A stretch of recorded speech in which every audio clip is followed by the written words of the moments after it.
Imagine a world where every moment is savored, not squandered. This is the art of mindfulness, a practice that guides us to live fully in the present moment. Let's break it down with an example. You're at a sports game, and instead of letting your mind wander to the past or future, you're completely engrossed. Every cheer, every whistle, every bead of sweat captivates you. This is mindfulness in action. In our fast-paced world, it's easy for our minds to race ahead or linger behind.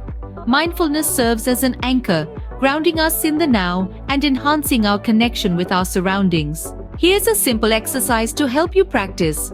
Focus on your breath. Feel the air entering and leaving your body. Notice the rise and fall of your chest. This simple exercise can help bring your mind back to the present. Why not give it a try? Remember, the goal isn't to empty your mind, but to become an attentive observer of your thoughts and feelings without judgment. So, are you ready to start your journey towards mastering mindfulness?